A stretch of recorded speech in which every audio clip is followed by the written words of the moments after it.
Action Comics 1097, Mark Waid writing with SKYLAR Partridge on the art.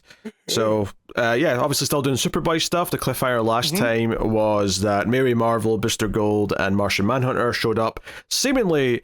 We didn't really know exactly when in the future. I mean, this issue makes it very clear. It's like present day, current continuity. Like there's references to KO having just happened. So, so that's where they're from. And yeah, I was gonna say the issue was at Justice League Unlimited, where we got a bit of a taste of this. That they said that they were going to the past following the Alpha energy to look for Superman, right? So that was also written by Waid, so I'm not surprised him tying that here. Wait, was that issue we just read last week?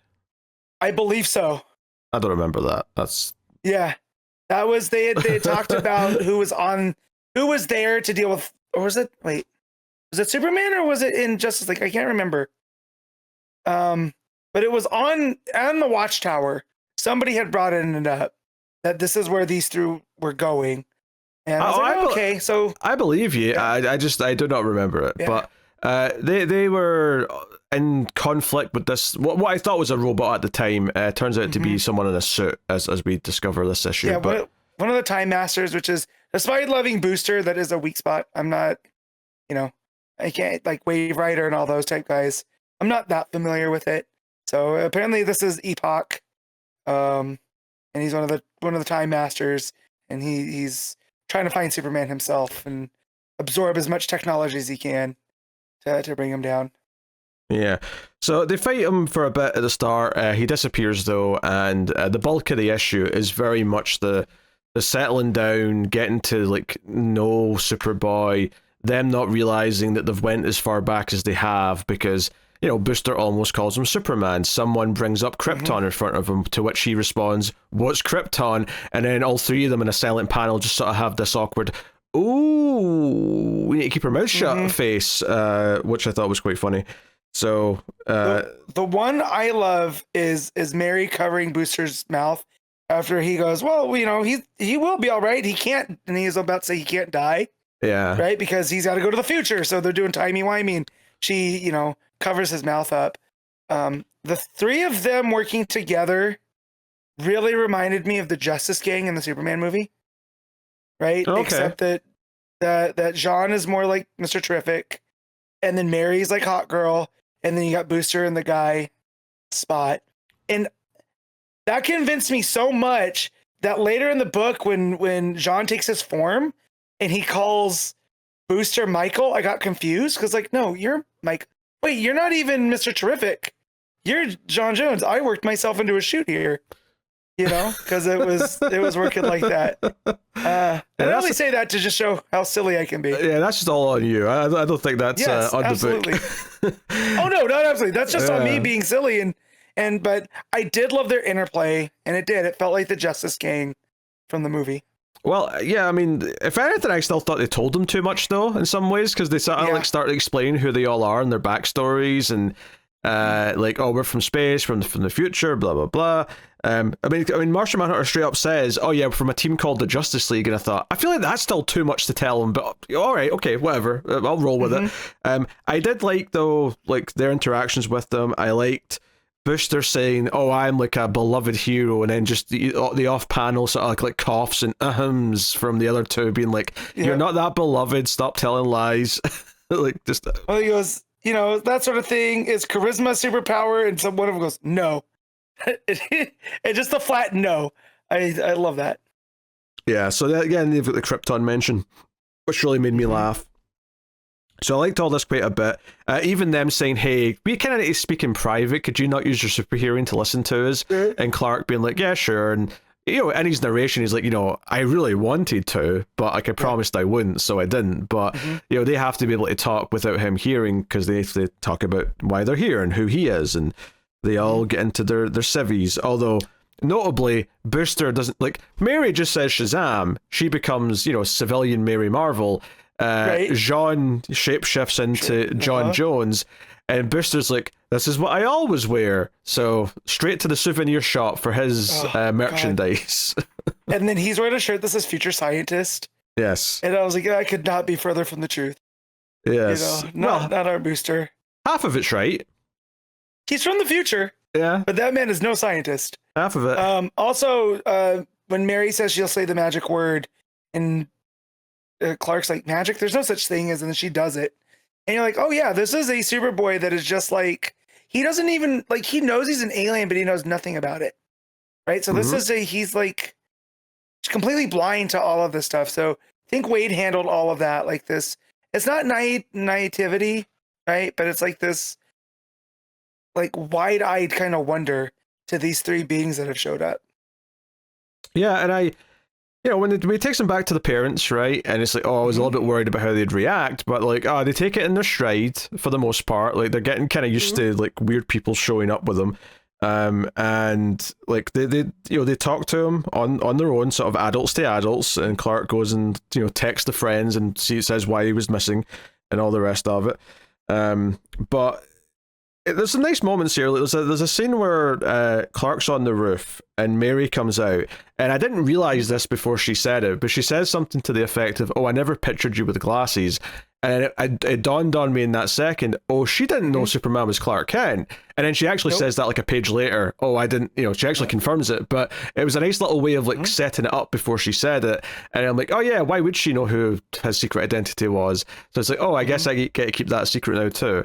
And she talks about his body language being different and all the other little things that he does that comes up. And part of me thought they were going to do like a sort of short-term, like, not romance, but like that Clark may get a crush on her because, she's a little bit older, she knows who he is, she's clearly very impressive, blah, blah. Yeah, she's a superhero as well, so she knows what it's like to... live the two lives. But that's not where it goes, though. Instead, the scene ends with her saying, "So who's Lana?" Right? She wants to gossip. So it neatly circumvents that without having to go down that path of doing the awkward kind of like almost like not even romance, like I say, like small crush that may have formed. Well, there's that. And I also like that she's telling him about the secret identity. And he's like, yeah, no, it's a lot. And, I have to constantly, think of every little thing. She's like, oh, yeah, that's a lot of pressure. He's like, will it have to be a secret forever? And that's where she goes, let's change the subject. Who's Lana? Right? So I do love, too, that she's kind of getting in there where she's in awe because she knows him as Superman, but she's seeing him as a kid, and she's trying to process it, too, without giving too much away. So, again, I feel like Wade did a very good job at balancing the complexities here. Yeah, I think their interaction is my favorite part of this issue. I mean, I liked everything mostly about this issue, to be honest, but like I think that interaction I really, really liked. I guess the only thing I could have done without is Booster and the reminder Jean talking about Booster being possessed by Darkseid. I'm like, we don't need to be bringing this up, do we? This has nothing to do with this. Like, it's fine. Just leave it alone. It's quick. I did like that Jean tells him, you don't have to pretend to be all right. And Booster's like, no, the hell I don't. And just the way that he said that, right, is like he almost knows he can't even like, because of what he went through, if he starts acting weird at all, you know what I mean? So he's got to get back into putting that Booster Gold persona on. And I feel like Wade's really playing the complexities here. Like anytime someone can add layers to Booster, I just don't think we need to be doing that here in this book, if that makes it. Like that could be left for somewhere else. True, but I do like that they just broach it here, right? Like there's just what he went through, and how he's got to put on this face, and everyone's like, no, you don't. But Booster's like, yeah, no, this is what I have to do to keep this, almost to keep him from dwelling on it. I would take it out. If it was up to me, this would be gone. This I don't need to be reminded of what the current continuity is in this book. They can just be vaguely from roughly current continuity. It's fine. It doesn't need to actually because this is kind of weird now. Because this, despite the fact that this is a completely standalone flashback run that we're doing of Superboy. Now it's this weird thing where it kind of still has to fit into if you're going to do everything in order, you have to. This is happening. Kind of KO ties into it a little bit. I mean, I feel like he does a good job. It could be either or, right? Like I don't think you would have to. It is still pretty self-contained, where you don't need all of yes. that. But Need was a strong word. I'm just saying Yeah. this puts it more in, like, it's set in stone somewhere, as opposed to just completely 100% freely standalone. Yeah. That's all. No, yeah, and I get that, but I do feel like, again, with WAID handling that and being one of the backbones of the DCU right now, you know, I am appreciative of the little tiny storytelling elements there. Now, if this ends up becoming Booster Gold, you know, fighting temptation in this book because of the because of the dark side stuff, then I'll have much more of a problem with it. But them just adjusting it over like half a page, I'm okay with that. Well, they go back in. I do like that Jean's like, hey, I've had Martha Kent's cooking a bunch. Like, it's really good. You're going to like this. And they're all having a nice breakfast or lunch, whatever it is. And there's a great moment where I think it's John just says, hey, can you tell us where Clark is from? And they're all like, we really shouldn't. Why don't you tell us what you know about, like, how did he arrive? You tell us that. You tell us what we already know, so we know what isn't a spoiler. Go, you do that. Yes. So, you tell us your version of the story, and we'll base what we can say off of that. Yeah. Which I did like WAID adding that because their child came from the stars, Martha got very into astronomy and space travel and all of this. So I do like that, because of course you want to know as much as you can where your kid came from, you know? And so she got really into all of that type of stuff. So again, building the ancillary stuff here. Which comes up because she starts taking an interest in Jean. She's like, oh, you're from space, you're from Mars. Tell me more about what it's like having to, like, be on Earth, blah, blah, blah. So it kind of leads into it because she's asking for more experiences she can use to help raise her son. Anyway, this all gets interrupted because Epoch shows up from a portal, and they have to fight. Some fun enough action here with all the characters using their powers and whatnot, and him countering them. The best part about this, though, is Superman's kind of internal, like, frustration that this is the first time an enemy like this has ever come literally to his home. To his house. So he's scared for his parents. So that's kind of his big concern, and that obviously only just amplifies by a million when Jonathan Kent actually comes out with a shotgun and tries to shoot the villain. And it's like, no, you're too close to this. This is dangerous. But he disappears, and the ending cliffhanger, though, is that he actually came here for a purpose. He came here to steal the baby ship that brought Clark to Earth. Ship. So that's disappeared from the barn at the end. So what's so neat about the storytelling of that, though, is that a lot of this issue talks about his coming to Earth, right? Is him talking about where he's from, them not being able to answer, which is good fun, and then them talking to the Kents about it.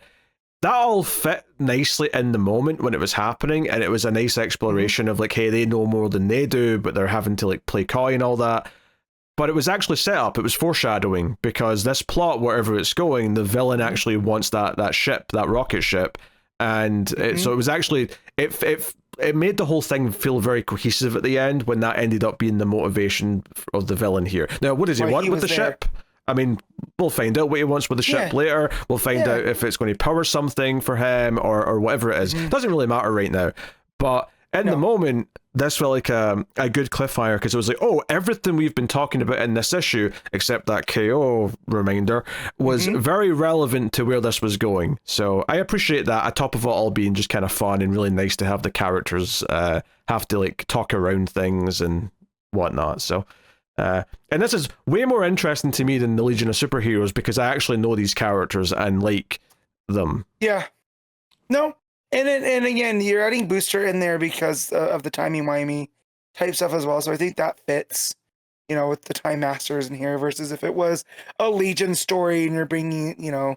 I wouldn't want this to be Clark's first interaction with the Legion about them doing this type of stuff. I like the fact that they were like his club where he would go and hang out with like-minded people. So I am glad that WAID chose to make it, you know, these heroes from the future, you know, or the present, if you will. I will say I do love Pa coming out with the shotgun like a Kansas farmer, and him, you know, to get away from my boy like Ripley and Aliens. You know, I thought that was a real nice moment, because he doesn't know what this thing is. And that's even what Clark tries to tell him too.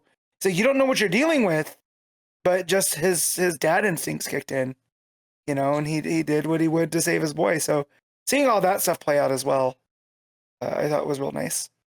Yeah, and the art is, SKYLAR Partridge, very consistent with what it's been from her. The more kind of like very square panels for all the simple dialogue talking scenes that are really well paced and have the character reactions nicely framed.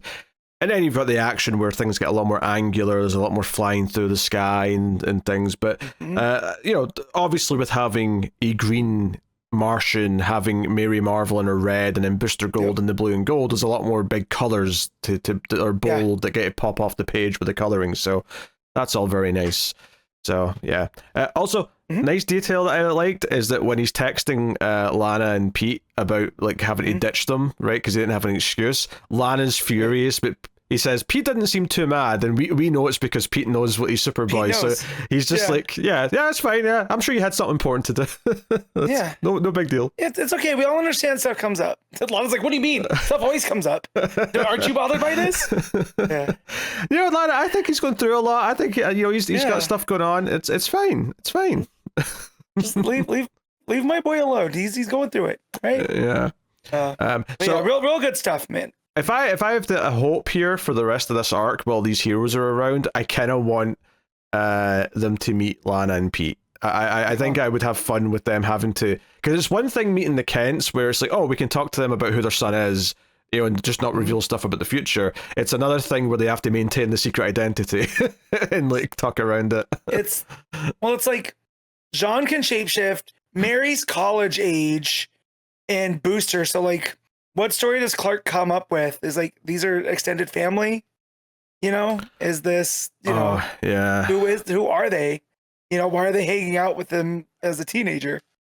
I definitely would like Mary to meet them just because, of who she is. And as one of the resident younger heroes, I definitely feel like there could be a lot of fun off of that, because Lana being jealous, who's this, either Lana being jealous or Pete falling instantly in love. Either one of those would be quite funny.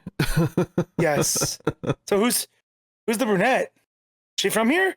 How do you know her? She's a cousin? Wow. You're related to her? That's the best news ever, because I'm not. Yes, yeah. But yeah, good stuff. A lot of those are good issue. No, very enjoyable. I've liked both issues of this arc. This one more so because it has all the fun interactions with the future characters. So, Matt, what are you giving Action Comics 1097? I'm gonna give this an 8.5. I think I agree with that score. I agree with it. Take out that KO reference and it might have gotten a slightly higher score. Hey, I had to dial it back. I was gonna give it a 9 just because of the exuberance, but I was like, dial it back a little.